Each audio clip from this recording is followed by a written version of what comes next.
Hello everybody, thank you so much for joining me today. My name is Alexis, for anybody who doesn't know. Welcome if you're new, or welcome back if you have been here before. I am the author of A Journey into Truth, Unveiling Life's Secrets for Truth Seekers. And you guys are watching Vibrate to Create, and on this channel I post vlogs, I share stories about my life and insights about philosophy and about living a good life. So if you're interested in that content, then click the subscribe button and hit the notification bell to be notified of when I post new videos so you never miss a video. And today I wanted to dive into another of my favorite movies. I like to add little clips of movies and insights that I've gotten from other movies because movies are pretty much a form of art, and so is music, and I'm very creative at heart. I always loved art, and I actually used to do art classes, and we would make different things. Like one time we made this plate. This is like completely a side note, but one time we made this plate and she had us, like, I can't even remember how we did it. I think we used Mod Podge, or we did some kind of art on the plate, and then it ended up being our art was the plate. I can't even describe. It's a really cool plate.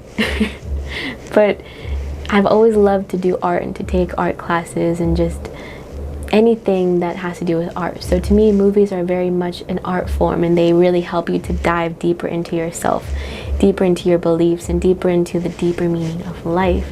And so I love movies. And one time in high school, actually, I had this teacher who was such an incredible teacher. When I look back, he was probably one of the best teachers I've ever had. He was also very artistic, and he loved to infuse the class with his own ideas and his own awarenesses and really teach. Like, he was obviously a natural born teacher. Like, that was what he was meant to be doing.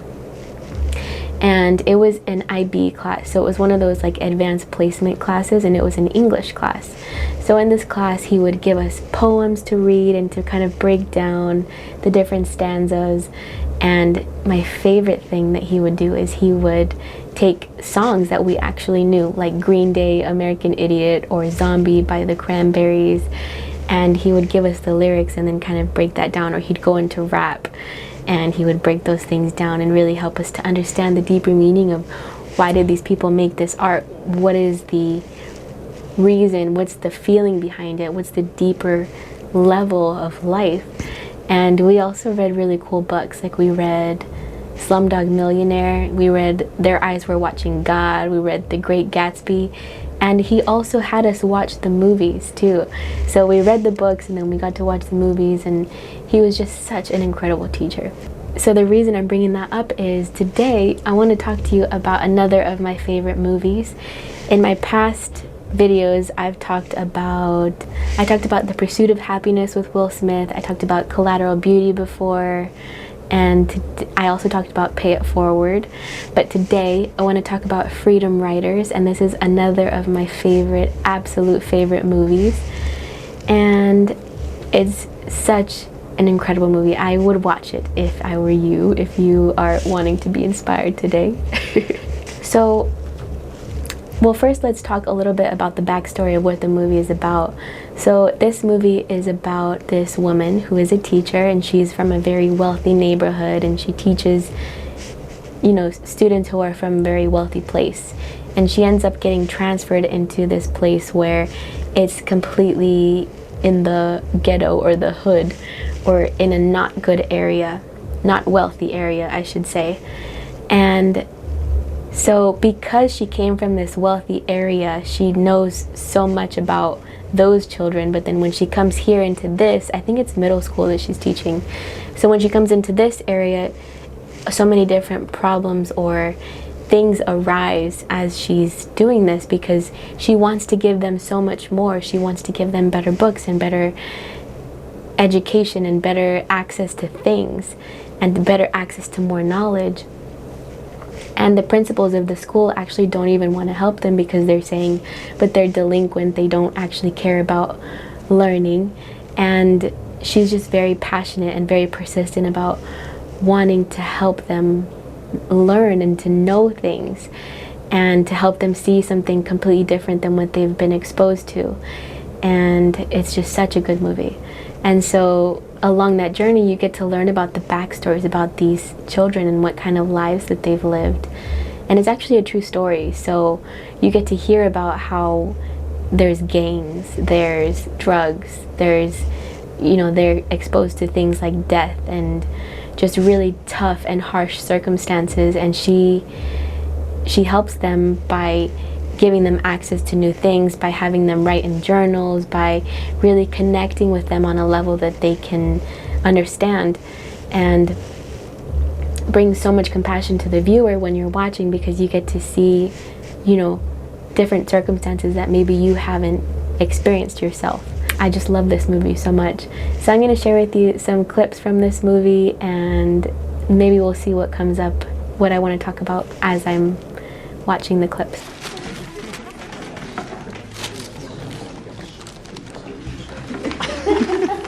I don't have page 4. That's torn off. Okay, why don't you just use the next blank page?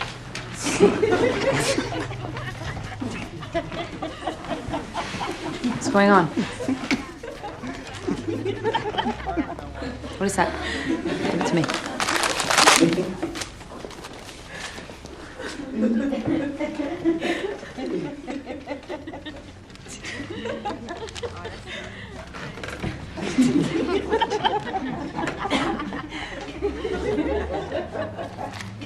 What is this? Just leave it alone.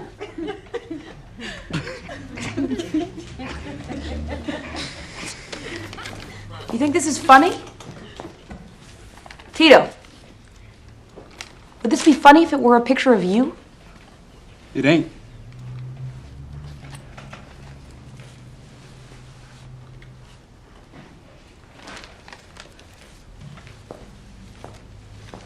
Close the workbooks.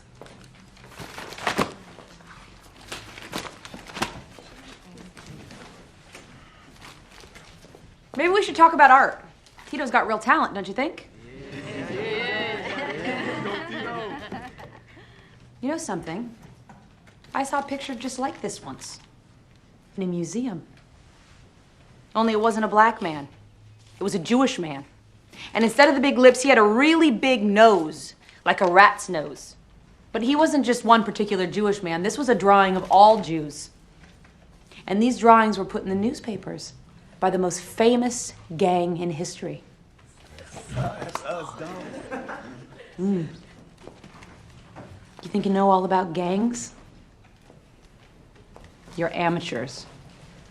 This gang would put you all to shame.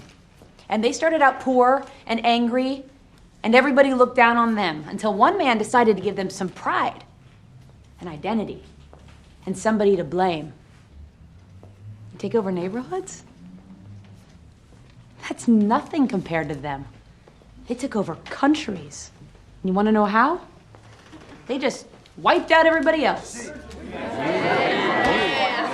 Yeah, they wiped out everybody they didn't like and everybody they blamed for their life being hard. And one of the ways they did it was by doing this. See, they'd print pictures like this in the newspapers. Jewish people with big, long noses. Blacks with big, fat lips.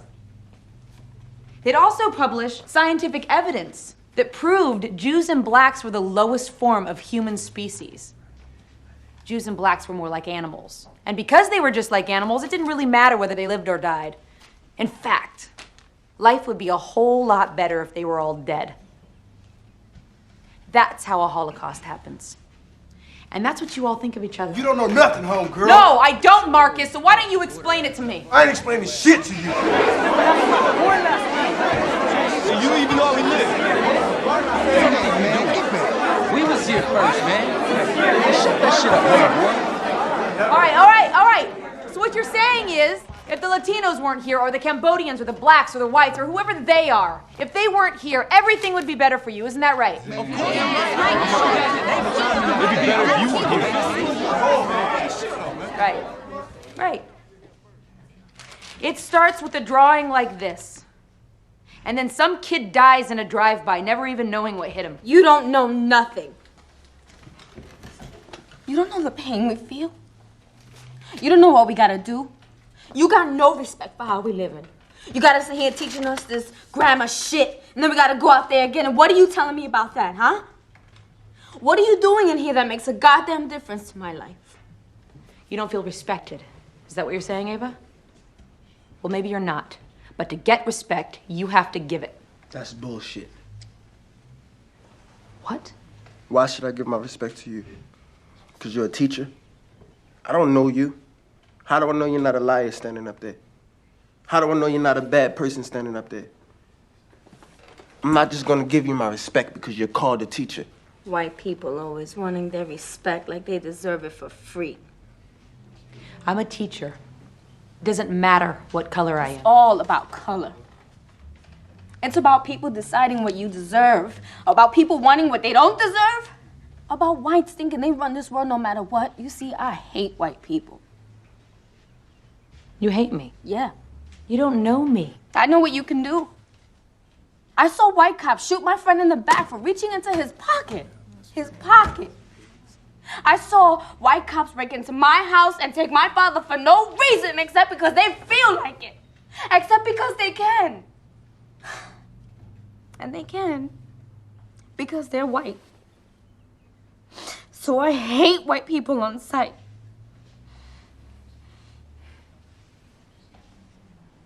Ben, do you have anything to say? Can I please get out of here? Lady, stop acting like you trying to understand our situation. And just do your little baby sitting up there. That's all you think this is? It ain't nothing else. When I look out in the world, I don't see nobody that looks like me with their pockets full unless they rapping a lyric or dribbling the ball. So what else you got in here for me? And what if you can't rap a lyric or dribble a ball? It ain't this. I know that much. Damn right. And you all think you're gonna make it to graduation like this? I made it to high school, ain't nobody stopped me. Lady, I'm lucky if I make it to 18. We in the war. We graduating every day we live because we ain't afraid to die protecting our own. At least when you die for your own, you die with respect. You die a warrior. That's right. So when you're dead, you'll get respect. Is that what you think? Yeah.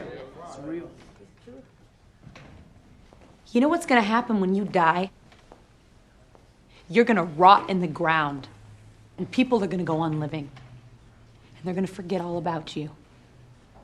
And when you rot, do you think it's gonna matter whether you were an original gangster?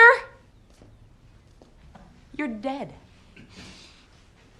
And nobody is gonna wanna remember you. Because all you left behind in this world is this.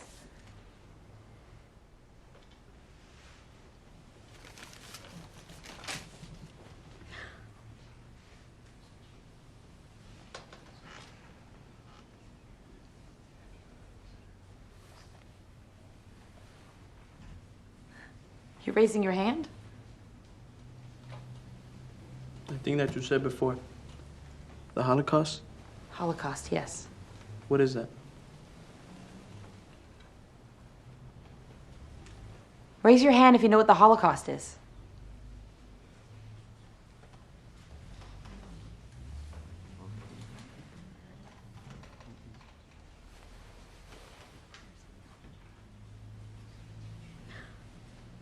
Raise your hand if anyone in this classroom has ever been shot at.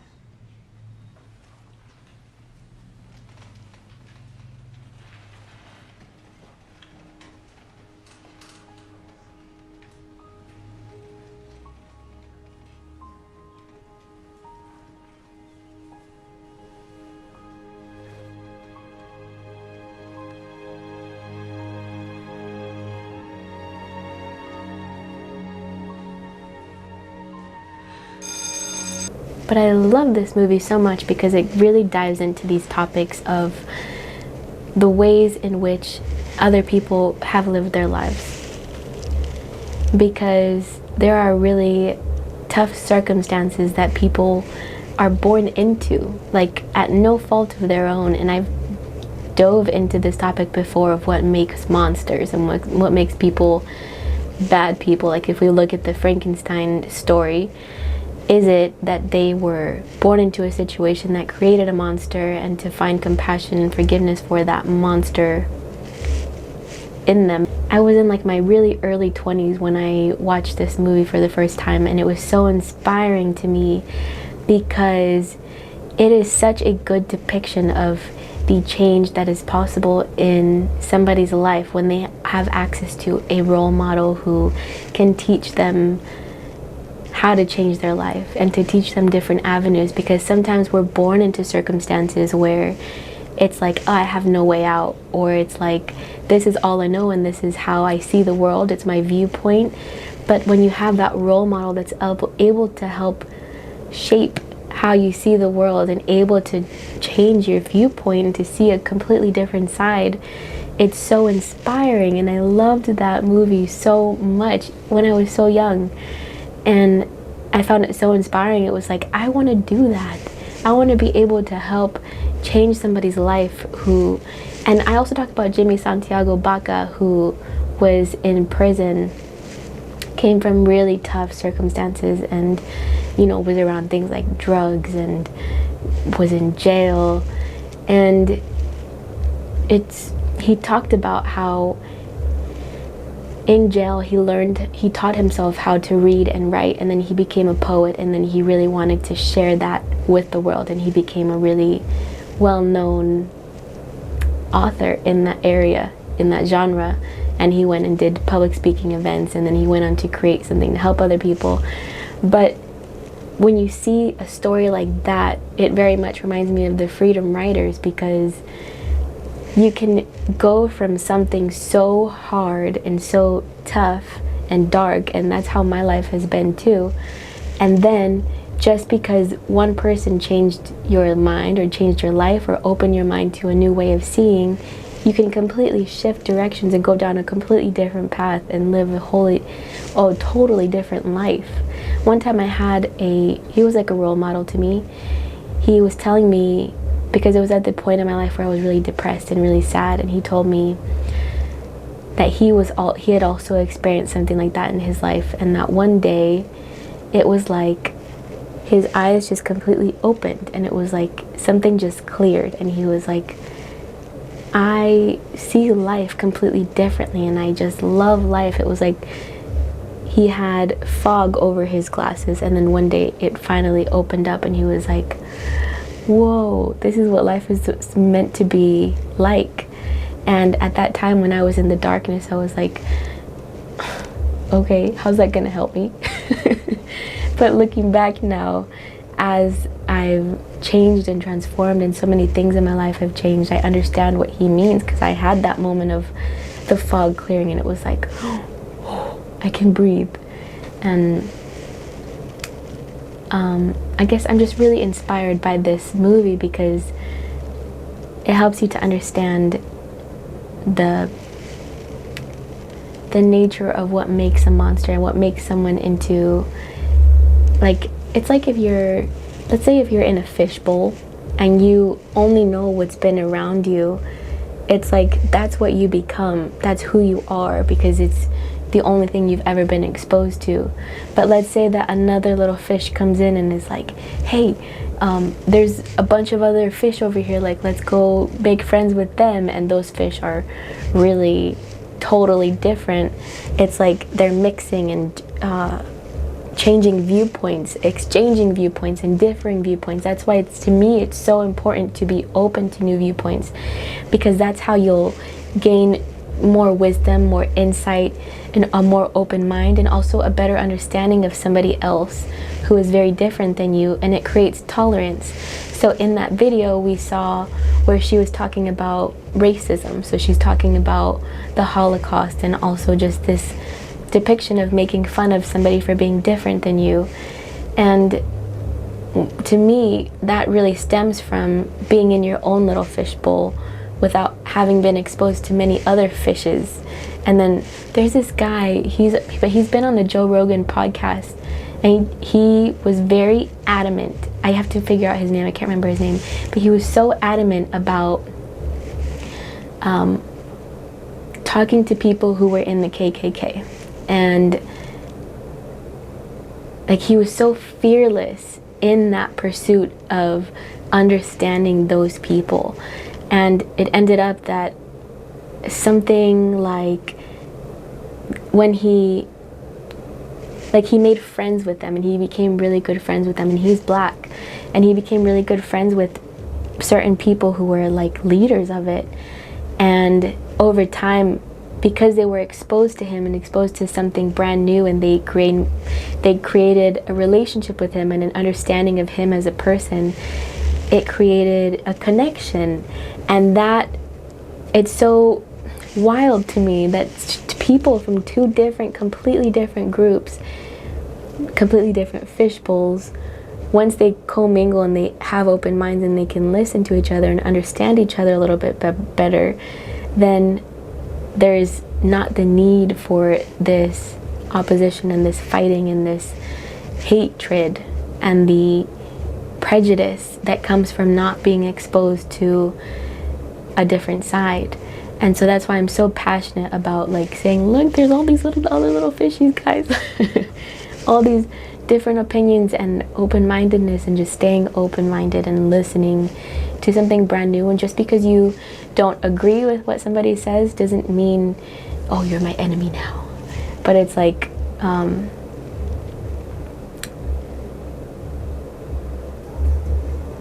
at least in my case, when I disagree with somebody, I'm just like, okay, well, that's kind of your opinion, and I'll take it with a grain of salt. I have my opinion for my own reasons, because of my own experiences and because of the different fish I've met in my life.